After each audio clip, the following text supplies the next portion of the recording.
چه؟ همینجوری بر داری از چی فیلم برداری میکنی آخه؟ چی هم منتظری من بهت سلام کنم؟ آخه بزرگتری گفتن کوچکتری گفتن. به من میگن حجت الاسلام کهنسال. ببین آخر عاقبت ما چی شده که باید بشینیم کنار این فسقلی سوال جواب بدیم. نخند، جنگ شروع میشه. به چی میخندی؟ خوبه منم همینجوری به ریختت بخندم؟ بیا همین که آدما خنده منو ببینن ایمیلاشون جواب میگیرن. خوبه؟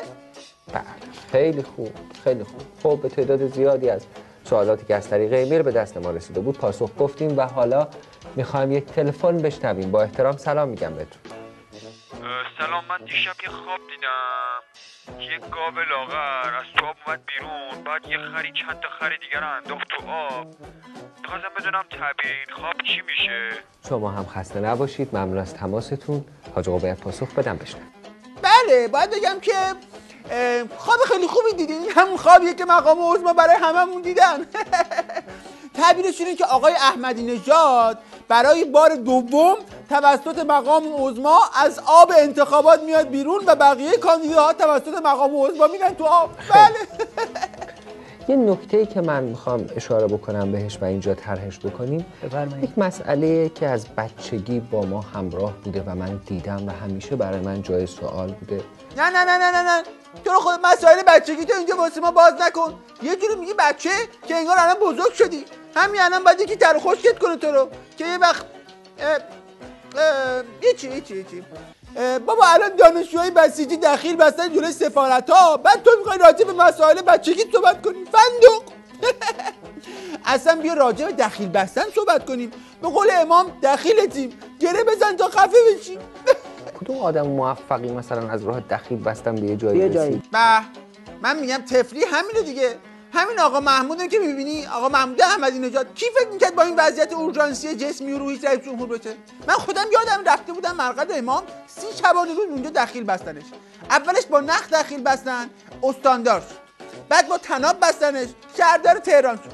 بعد دیدن نه خیر اینجوری جواب نداره، سیم بوکسل آوردن همچی قاطری بستنش به مرقد امام که دیگه همین الانم نگاهش کنین جای این میله ها رو سر صورتش مشخصه. اتفاقا یادم همون موقعی که احمدی نژاد بسته بودن، رفسنجانی هم اومد پیش امام دخیل ببنده که ریشش در بیاد. احمدی نژاد که دید داره کارو کاسبیش کیساد میشه، گفت بابا اکبر کوسه، بخش پوست و مو اونور مرقده، اینجا بخش مغز و اعصابه. گفتم آقای احمدی نژاد واقعا رئیس جمهور بسیجی یعنی شو. اگه همه گل‌های خوشبوی دنیا رو هم به پاشون بریزیم بازم کمه. نمیدونی چرا؟ چون پاشون خیلی بو میده. خیلی خوب. ما امروز اگرچه به بخش ویژه گزارشیمون نرسیدیم، ولی من احساس میکنم که موضوع خیلی خوبی در برنامه مطرح شد و بهش پرداخته شد که تا به حال سابقه نداشت. توی این 1 دقیقه باقی مونده خواهش میکنم که اگر امکانش از تلفن بشنویم و با احترام سلام میگم بهتون. سلام عرض میکنم خدمت برنامه زلال احکام. ببخشید میخواستم بپرسم که ببینم آهنگ‌های مجاز گوش دادنشون گناه هست یا نیست؟ خیلی ممنون. خدا نگهدارتون باشه. زیاد زمان نداریم، بفرمایید. در رابطه با این سوالی که کردید سوال خیلی خوبیه. این روزها اصلی ترین مشکل مملکت ما هم همینه. آب و نون و آسایش و این حرفا که مهم نیست. چیزی که مهمه همین آهنگیه که شما فرمودید. در این رابطه من یه سری تحقیقات هم کردم که آخرش رسیدم به مقولات فیزیک و شیمی. اگر آهنگی باشه که در شما واکنش‌های شیمیایی ایجاد کنه، وسیله که گناه نیست. مثل این آهنگ من آوردم، لطفاً پخشش کنید. آهنگ شماره 1 رو میگم.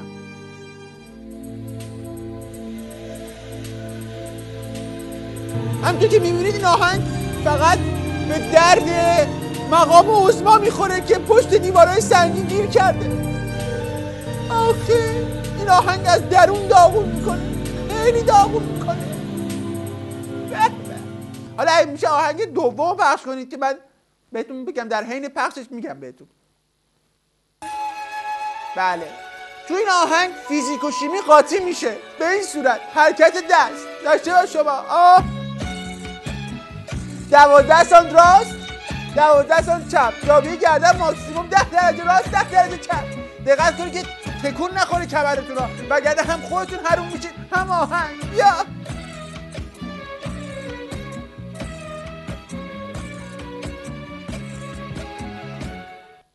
بله. اما آهنگ سوم خواهش می‌کنم پخش کنید. سر این آهنگی حرفی برای گفتن نمیمونه. صدا رو بکن، تصویر رو بچرد. بیا.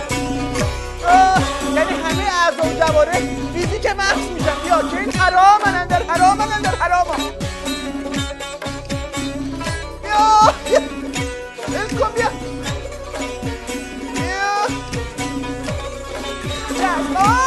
بیا. آها تموم شد. بله البته انسان جایز الخطاست دیگه.